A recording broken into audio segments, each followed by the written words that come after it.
कि जो रेलवे का गार्ड है वो रोना रो रहा है कि अब तो मुझे झंडा दिखाने का मौका ही नहीं मिल रहा है, सारे झंडा तो खुद प्रधानमंत्री दिखाने लगे हैं। तो यदि ऐसा ही है, चेहरा चमकाते समय यदि मोदी जी पहुँच जाते हैं, तो कायदे से दुर्घटना की भी उनको नैतिक ज़िम्मेदारी लेनी चाहिए। और हो सकता है 1-2 रोज़ में ये भी बयान मोदी जी का आता है कि ट्रेनों इस हादसे के लिए नेहरू जी ही ज़िम्मेदार थे।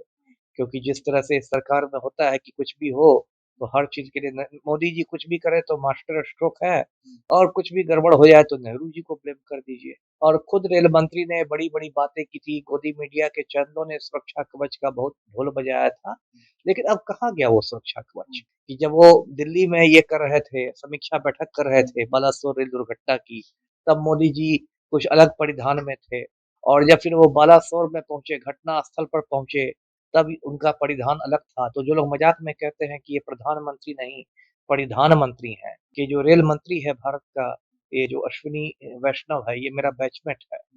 मैं आईपीएस था 94 बैच का, और ये आईएएस था 94 बैच का। और हम लोग मसूरी में जो लाल बहादुर शास्त्री एकेडमी है, जहाँ आईएएस, आईपीएस लोगों की शुरुआती ट्रेनिंग होती है, वहाँ पर हम लोग साथ-साथ थे, 94 की बात है। और ये उड़ीसा कैडर का आईएएस था, और एक ये भी दिलचस्प बात है कि जिस बालासोर में ये दुर्घटना हुई है, उस बालासोर का ये जिलाधिकारी भी रह चुका है। ये डीएम भी था बालासोर का, और उड़ीसा में कई पदों पर रहने के बाद कुछ साल पहले इसने इस्तीफा दे दिया आईएएस से, और उसके बाद गौतम अडानी के बहुत करीबी हो गया। और जैसी चर्चा है सत्ता के गलियारों में कि गौतम अडानी के हुक्म से ही इसको भारत का रेल मंत्री बनाया गया है। सरकार की कोई प्राथमिकता नहीं रह गई है, तो पूरी मोदी की सरकार है, ये बस हवाबाजी और जुमलेबाजी पे चल रही है। अब देखिए बुलेट ट्रेन का इतना शोर मचाया जा रहा है कि बम्बई से अहमदाबाद बुलेट ट्रेन चलाई जाएगी। एक बार जापान के प्रधानमंत्री आए थे, उसमें भी बहुत हल्ला हुआ था, खास के जो गोदी मीडिया है और जो व्हाट्सएप यूनिवर्सिटी है, उस पर बहुत ज़्यादा ये बुलेट ट्रेन की बात हुई थी कि अब हिंदुस्तान में भी बुलेट ट्रेन चलेगी।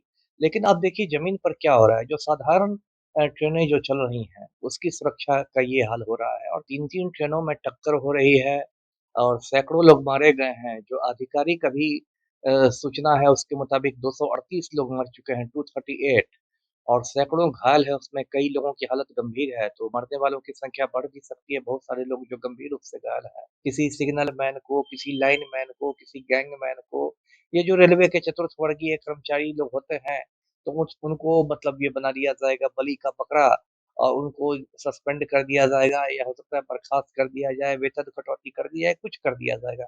अच्छे दिन में कहा गया है कि रेलवे बजट को भी जो है, वो मतलब आम बजट में ही मिला दिया गया है। तो स्पष्ट है कि रेलवे इनकी प्राथमिकता में कहीं है भी नहीं। सर ये जो रेल हादसा हुआ उस पे क्या कुछ कहेंगे?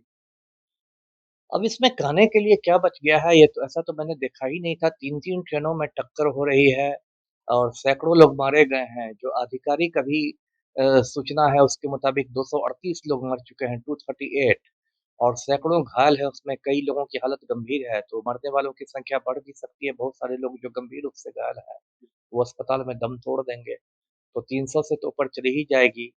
और माना जा रहा है कि पिछले कुछ वर्षों में मतलब इतनी भयानक रेल दुर्घटना नहीं हुई थी। पूरी दुनिया में इसने सनसनी फैलाई है। पूरी दुनिया के जो दूसरे देशों के भी राष्ट्रपति, प्रधानमंत्री हैं, वो शोक जता रहे हैं।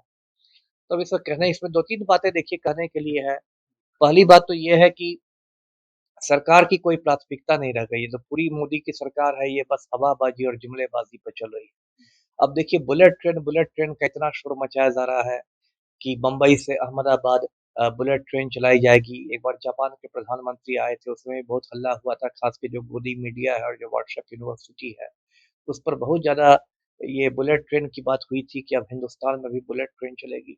लेकिन अब देखिए ज़मीन पर क्या हो रहा है, जो साधारण ट्रेनें जो चल रही हैं, उसकी सुरक्षा का ये हाल हो रहा है, और 3-3 ट्रेनें आपस में टकरा जाएँ और ये हो जाए, ये तो बिल्कुल अराजक स्थिति को दिखाता है। और ये देखिए सब कुछ हो रहा है जबकि सरकार ने इतना ढिंढोरा पीटा था कि एक ऑटोमेटिक ये सिस्टम आ गया है, सेफ्टी सिस्टम, उसका नाम कवच है। सुरक्षा को। हाँ, सुरक्षा कवच है, और वो जो कवच सिस्टम है उससे मतलब यदि सिग्नल के पार हो जाएगा तो लोको पायलट को खुद से वो मतलब सतर्क कर देगा, चौकन्ना कर देगा। और खुद रेल मंत्री ने बड़ी-बड़ी बातें की थी, गोदी मीडिया के चैनलों ने सुरक्षा कवच का बहुत ढोल बजाया था। लेकिन अब कहाँ गया वो सुरक्षा कवच, है ना? तो ये सब बातें, जैसे एक बार गोदी मीडिया ने हल्ला किया था कि 2000 के नोट के अंदर में चिप रहेगा, और चिप से ही काला धन का पता लगा लिया जाएगा। तो इस देश में खाली हवाबाजी हो रही है और इसमें तो मुझे लगता है कि और भी ज़्यादा मौतें हुई होंगी, सरकार आंकड़े को छिपा रही है। क्योंकि बहुत सारे लोग जो हिंदुस्तान की ट्रेनों में होता है, जो मेरा अपना अनुभव रहा है, मैं खुद रेल एसपी कई जगह रहा हूँ। बहुत सारे लोग जो गरीब लोग खास के होते हैं, वो बिना टिकट के भी सफ़र करते हैं।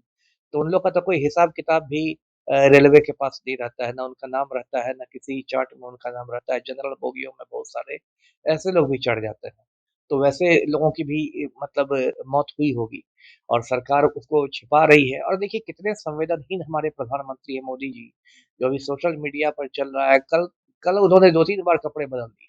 अच्छा। हाँ, कल जब वो मतलब सोशल मीडिया पर जैसी तस्वीरें आ रही हैं कि जब वो दिल्ली में ये कर रहे थे, समीक्षा बैठक कर रहे थे बालासोर रेल दुर्घटना की, तब मोदी जी कुछ अलग परिधान में थे और जब फिर वो बालासोर में पहुँचे, घटना स्थल पर पहुँचे, तब उनका परिधान अलग था। तो जो लोग मज़ाक में कहते हैं कि ये प्रधानमंत्री नहीं, परिधान मंत्री हैं, तो मोदी जी ने एक तरह से उसको मतलब सच कह के दिखाया कि इतना संवेदनहीन आप हैं। आप मतलब लग रहा है कि किसी फैशन शो में जा रहे हैं, आप कैटवॉक पर फैशन परेड कीजिएगा और वहाँ पहुँच गए हैं। और हो सकता है 1-2 रोज़ में ये भी बयान मोदी जी का आ जाए कि ट्रेनों इस हादसे के लिए नेहरू जी ही ज़िम्मेदार थे। क्योंकि जिस तरह से इस सरकार में होता है कि कुछ भी हो, तो हर चीज़ के लिए न मोदी जी कुछ भी करें तो मास्टर स्ट्रोक है और कुछ भी गड़बड़ हो जाए तो नेहरू जी को ब्लेम कर दीजिए। अब वही ब्लेम गेम चलेगा, देखिए होने वाला कुछ नहीं है।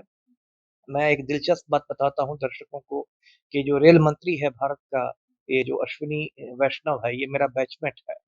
मैं आईपीएस था 94 बैच का और ये आईएएस था 94 बैच का।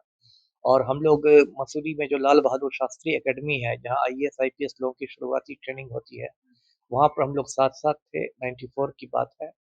और ये उड़ीसा कैडर का आईएएस था और एक ये भी दिलचस्प बात है कि जिस बालासोर में ये दुर्घटना हुई है, उस बालासोर का ये जिलाधिकारी भी रह चुका है। ये डीएम भी था बालासोर का और उड़ीसा में कई पदों पर रहने के बाद कुछ साल पहले इसने इस्तीफा दे दिया आईएएस से और उसके बाद गौतम अडानी के बहुत करीबी हो गया और जैसी चर्चा है सत्ता के गलियारों में कि गौतम अडानी के हुक्म से ही इसको भारत का रेल मंत्री बनाया गया है।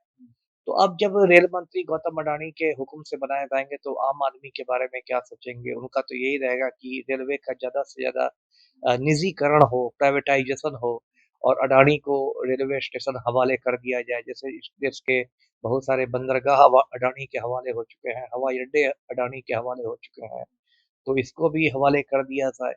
कुल मिलाकर देखिए इसमें कुछ होने वाला नहीं है। सरकार ने कह दिया जो एक घिसा-पिटा होता है सरकार का कि उच्च स्तरीय जाँच कराई जाएगी। लेकिन देखिए जब तक जाँच रिपोर्ट आएगी 6 महीने में, साल भर में, तब तक ये मामला ठंडा पड़ जाएगा। नए-नए मुद्दे आते रहते हैं, जनता भी भूल जाएगी और उसमें कुछ होगा नहीं, उसमें कुछ दीनहीन जो रेलकर्मी होंगे, जो छोटे पदों पर होंगे, जिनके आगे-पीछे कोई होगा नहीं, उन लोग को बलि का बकरा बना दिया जाएगा। किसी सिग्नल मैन को, किसी लाइन मैन को, किसी गैंगमैन को, ये जो रेलवे के चतुर्थ वर्गीय कर्मचारी लोग होते हैं, तो उनको मतलब ये बना दिया जाएगा बलि का बकरा और उनको सस्पेंड कर दिया जाएगा या हो सकता है बर्खास्त कर दिया जाए, वेतन कटौती कर दी जाए, कुछ कर दिया जाएगा। लेकिन जो बड़े-बड़े घड़ियाल हैं, देखिए अब देखिए सरकार में क्या है कि पहले आपको याद होगा कुछ साल पहले तक रेलवे बजट एक अलग बजट होता था। आम बजट अलग होता था, रेलवे बजट एक अलग होता था। रेलवे को इतनी ज़्यादा प्राथमिकता दी जाती थी। वो अकेला एक विभाग था रेलवे, जिसका बजट अलग होता था। अब जब से ये नरेंद्र मोदी के का कार्यकाल आया है, जिसको ये अच्छे दिन कहते हैं, अच्छे दिन में कहा गया है कि रेलवे बजट को भी जो है, वो मतलब आम बजट में ही मिला दिया गया है। तो स्पष्ट है कि रेलवे इनकी प्राथमिकता में कहीं है भी नहीं और अब तो एक मज़ाक बन गया है जहाँ भी वंदे भारत ट्रेन चलती है, तो मोदी जी खुद जाकर हरी झंडी दिखाने पहुँच जाते हैं। मतलब एक कार्टून आया था किसी सोशल मीडिया पर, फ़ेसबुक पर कि जो रेलवे का गार्ड है, वो रोना-रो रहा है कि अब तो मुझे झंडा दिखाने का मौका ही नहीं मिल रहा है, सारे झंडे तो खुद प्रधानमंत्री दिखाने लगे हैं। तो यदि ऐसा ही है, चेहरा चमकाते समय यदि मोदी जी पहुँच जाते हैं, तो कायदे से दुर्घटना की भी उनको नैतिक ज़िम्मेदारी लेनी चाहिए और खुद नहीं तो कम से कम रेल मंत्री को तो इस्तीफ़ा होना ही चाहिए। 1963 में 63 में जब लाल बहादुर शास्त्री रेल मंत्री हुआ करते थे, ऐसे ही एक रेल दुर्घटना हुई थी और शास्त्री जी ने तुरंत नैतिक दायित्व लेते हुए, नैतिक ज़िम्मेदारी लेते हुए इस्तीफ़ा दे दिया था। लेकिन अब की जो सरकार में लोग हैं, वो तो शर्मनिरपेक्ष लोग हैं, शर्म हया छोड़ के काम करते हैं। तो फिर ये लोग कुछ-कुछ बात बनाने लगेंगे और फिर बयानबाज़ी में ये मामला उलझ जाएगा और इसमें होना कुछ नहीं है, जो लोग चले गए किसी की जान लौटने वाली नहीं है। और ये मुआवज़ा से क्या होता है, फिर मुआवज़ा लेने के लिए भी उनकी चप्पल घिस जाएगी। हो सकता है उनको मुआवज़ा भी नहीं मिले, तो जो कुछ हुआ है वो बहुत दुर्भाग्यपूर्ण हुआ है। जी। सुरक्षा कवच के नाम पे कहीं न कहीं भ्रष्टाचार हुआ होगा। बिल्कुल भ्रष्टाचार हुआ है। यहाँ हर चीज़ के अब हो सकता है सुरक्षा कवच का आप बजट देखें तो हो सकता है कई सौ करोड़ का बजट हो। यहाँ तो छोटी से छोटी चीज़ का बजट कई सौ करोड़ का होता है। और उस बजट में फिर जो होता है इस देश में कि बंदरबाट हो जाता है, लूट-खसोट मच जाती है और बड़े-बड़े जो मंत्री हैं, अधिकारी लोग हैं, वो लोग मतलब क्या कहते हैं बहती गंगा में हाथ धोते हैं। क्या होगा सुरक्षा कवच का जब इतनी बड़ी आपकी दुर्घटना हो गई। तो कहने का ये मतलब है कि एक नई बात ये भी आ रही है कि बहुत सारे सुरक्षा कर्मी जो रेल के हैं, जो रेलवे की सुरक्षा करते हैं, उनके हज़ारों लाखों पद पूरे देश में रिक्त हैं। तो इससे ही पता चलता है कि रेलवे की सुरक्षा जो है वो आपकी प्राथमिकता में कितना नीचे है, कि रिक्तियाँ हैं। रेलवे के बहुत सारे ऐसे भी देखेंगे जहाँ गुमटी नहीं होती है, रेलवे क्रॉसिंग नहीं होती है। उसमें जब ट्रेन और किसी मान लीजिए ट्रक की टक्कर हो जाती है, तो फिर उसके लिए ज़िम्मेदार कौन होगा? तो संक्षेप में यही कहना है कि जो प्रधानमंत्री जी हैं, वो तो एक मतलब नौटंकी में ही व्यस्त हैं। अभी कहाँ से उन्होंने खोज के एक सेंगोल निकाल लिया है। लगता है कि अब सेंगोल ही कोई जादू की छड़ी हो और सेंगोल को नचाकर ये पूरे देश की समस्या का समाधान कर देंगे। कल तो मैंने एक कार्टून भी बनाया कि मोदी जी कह रहे हैं कि अब हर जगह सिग्नल की जगह मैं सेंगोल लगवा दूँगा। तो ये इतना बड़ा देश 1 अरब का देश है, एक 140 करोड़ का देश जो है वो नौटंकी से नहीं चलता। वो कुछ गंभीरता से चलता है और मुझे कहीं गंभीरता नहीं दिखाई दे रही है सरकार में। और बालासुर में जो कुछ हुआ वो बहुत दुखद है और मुझे नहीं लगता कि ये सरकार इससे कोई सबक भी सीखेगी। जी।